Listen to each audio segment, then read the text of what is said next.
I chose public health mainly because I chose public health because my reason for choosing public health was really deeply rooted in my personal experiences.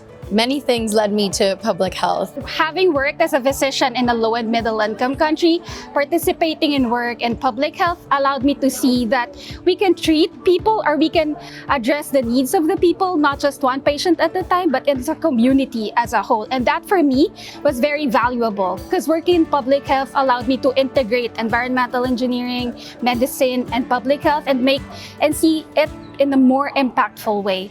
I remember my family, we moved from Detroit to a suburban area outside of the city. And while I was young at the time, I really couldn't ignore the stark differences in racial demographics, but also urban development. And it really sparked a curiosity, didn't know what it looked like and meant at the time and how to really conceptualize that. Now, understanding that move that I had when I was younger from those two disparate communities, just 30 miles apart, but had a 10-year difference in life expectancy.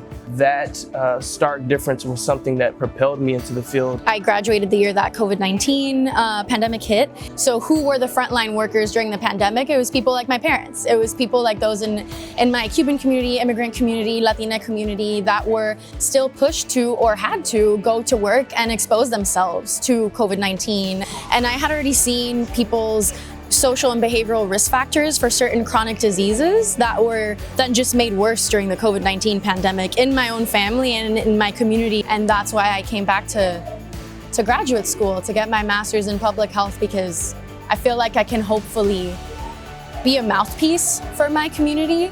I have been doing HIV projects for almost 10 years, and my work has always been community-based. Just seeing that human side is so important in terms of designing projects that are actually going to benefit the populations we're trying to serve. Public health isn't just about health outcomes, it's about analyzing our society and the environment that we are a part of and seeing how that has an impact on our health. It's one of the fields that I feel like can alleviate human suffering, which is something that I'm passionate about. What's really important about public health is it's really the bedrock of everything, and it really has components in almost everything here. So if we think of all the schools at Yale, public health has a component within each and every school.